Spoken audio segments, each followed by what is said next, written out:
Hi there. It's December 15th and time for Proverbs 15. Now, I always call this the chapter about debating effectively or arguing, as it would be, with your spouse or with anybody for that matter. There's lots of good advice in here. So let's begin. A gentle answer turns away wrath, but a harsh word stirs up anger. Okay, starts right in the first verse. Right? Somebody yells at you, don't yell back. Gentle answer turns away wrath. Yelling back at them stirs up anger. Yeah, we know this all too well, don't we? 2, the tongue of the wise treats knowledge correctly, but the mouth of fools spouts folly. Right, that's true. Foolishness. 3, the eyes of Adonai are everywhere, observing the wicked and the good. Okay, he sees everything.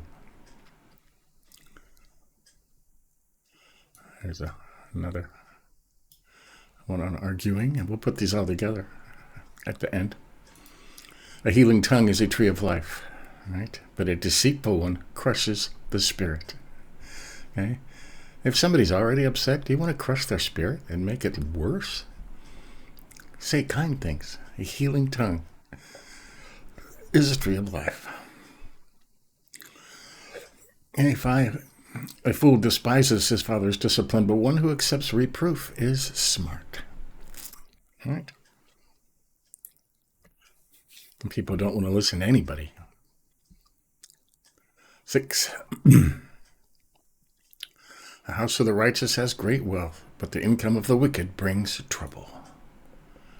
And we're making all these righteous ones green because I'm going to put them all together at the end. Right? The income of the wicked brings trouble.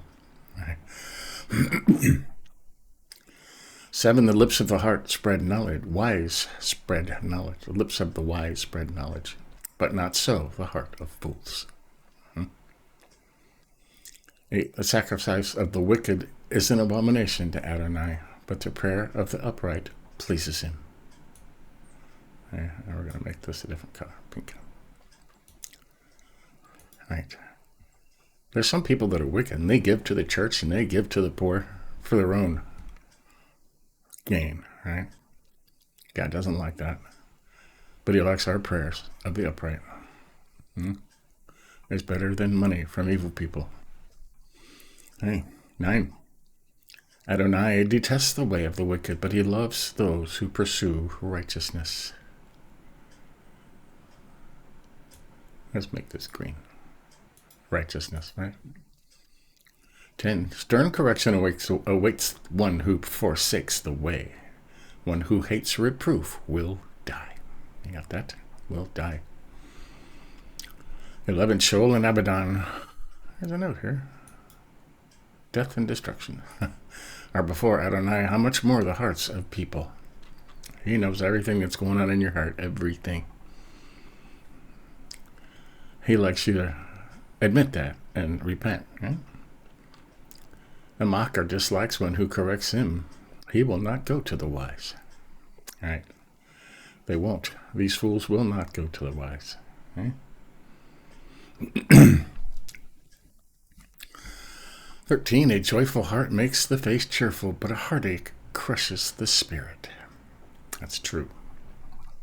It's true. A discerning heart seeks knowledge, but the mouth of fools feeds on folly. That's 4.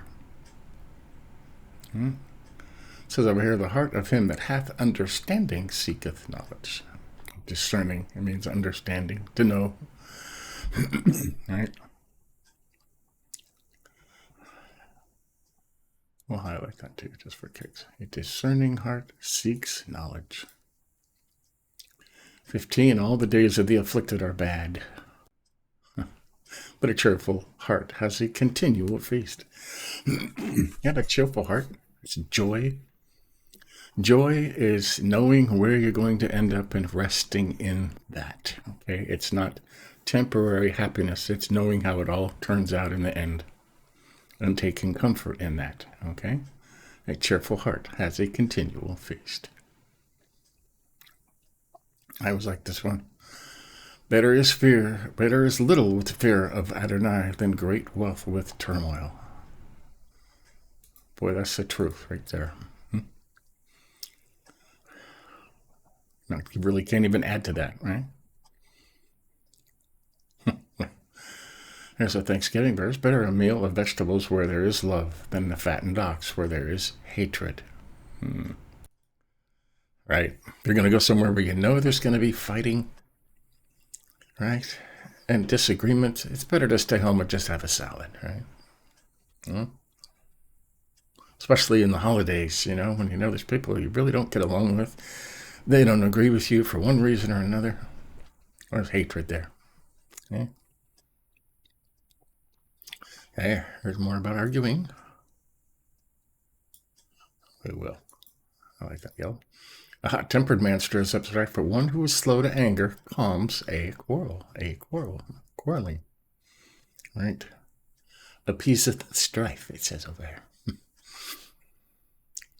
19. The way of the slacker is a hedge of thorns, but the path of the upright is a highway. Got that? Easy going. 20. A wise child brings joy to his father, but a foolish person despises his mother. Right.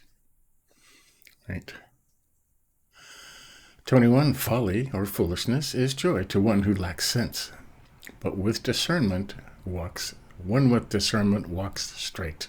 Right.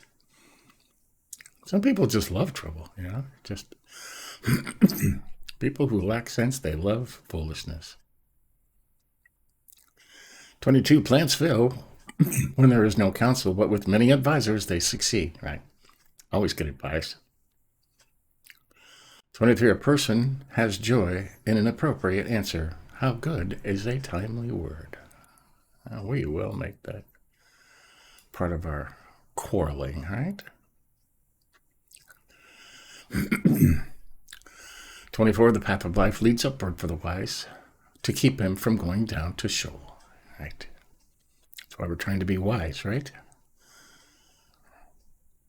25. Adonai tears down a proud man's house, but he maintains the widow's boundary. 26. Evil thoughts are an abomination to Adonai, but pleasant words are pure. Shall we make that part of the quarreling thing too? Why not? 27. One greedy for gain troubles his household, but whoever hates bribes will live. There's lots of bribes that goes on, especially in the government, right? People that can affect decisions that will affect tens of thousands of people are usually bought off by people with an ulterior motive. Right? 28. A righteous heart thinks before answering, but a wicked mouth blurts out evil things. Wow. We're going to put that in our... Darn it. We're going to put that in our quarreling. Hey, here too. It'll make sense when we put them all together, right? 29. Adonai is far from the wicked, but he hears the prayer of the righteous. Get that? He hears your prayers. We'll make that green too. 30. Bright eyes bring joy to the heart. Good news gives health to the bones. Right.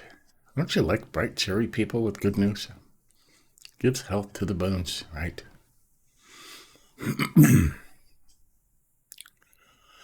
31. One whose ear heeds life-giving reproof dwells among the wise. If somebody's trying to correct you for your own good and safety, you should listen. Right? 32. Whoever avoids correction despises himself, but whoever heeds reproof acquires understanding. Those two go together. Right? One whose ear heeds a life-giving reproof dwells among the wise. Whoever avoids correction despises himself, but whoever heeds reproof acquires understanding. You want to learn? Right.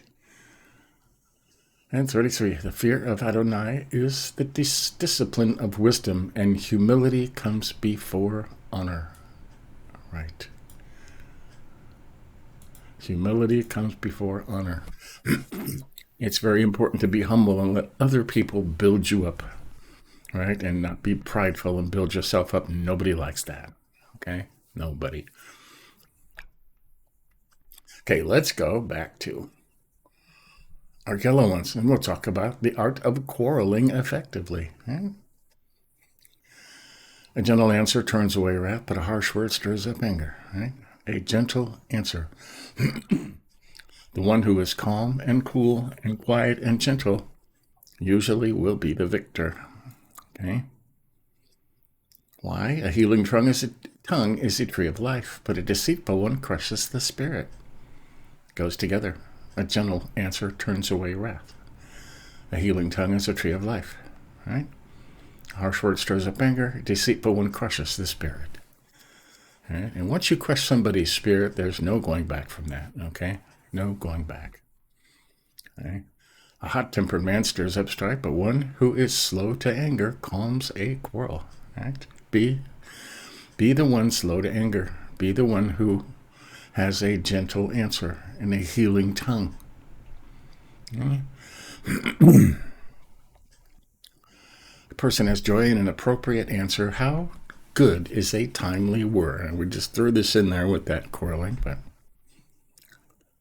if you can be only kind, say only kind things and answer appropriately with only kind things, how good is a timely word, right? And 26, evil thoughts are an abomination to Adonai, but pleasant words are pure, right? Think about that when you're arguing. You think of evil, you want to call them names, you want to say terrible things about them. God doesn't like that, okay? God made everybody in his image, so. And 28, a righteous heart thinks before answering, but a wicked mouth blurts out evil things. How many times when you're arguing, you don't even let them finish their statement, you just cut them off and blurt something out of your head, instead of doing like it says in James, right, to be quick to listen, slow to speak, listen to the entire thing, formulate the answer in your head, say the answer in your head, and think, is this edifying or will this tear them down? All right? Will they be blurting out evil things? And if it's not, and if it will hurt them, don't say it. Okay? A righteous heart thinks before answering. Okay? That's very important. Okay? So that's the art of arguing. Okay? And we have some righteousness things to add. The house of the righteous has great wealth. Not only money either, wisdom, knowledge, discernment, fear of the Lord. That is wealth in and of itself. 9, Adonai detests the way of the wicked, but he loves those who pursue righteousness, right? Loves those who pursue righteousness. Now, their righteousness, right? Adonai is far from the wicked, but he hears the prayer of the righteous. Right.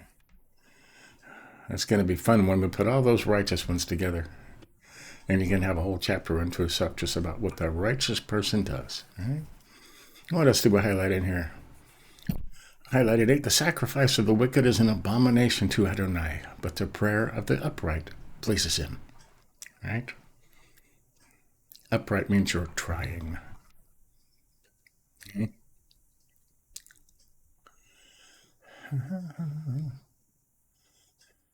And 14, a discerning heart seeks knowledge, but the mouth of fools feeds on folly. Right? Better is a little with fear of Adonai than great wealth with turmoil. Right? Remember that if you're poor and you fear the Lord and you really have no problems except praying, that your next meal will be provided and your bills will be paid. Right?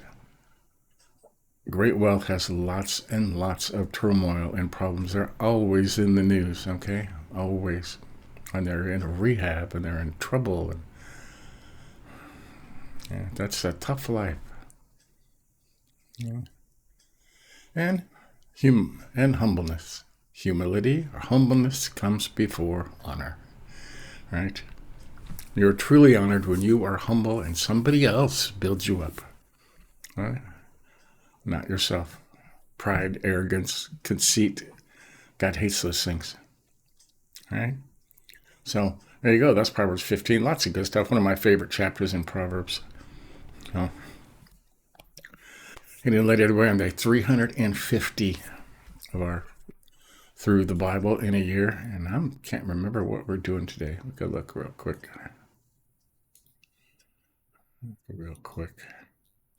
We're reading Ephesians today. The book of Ephesians.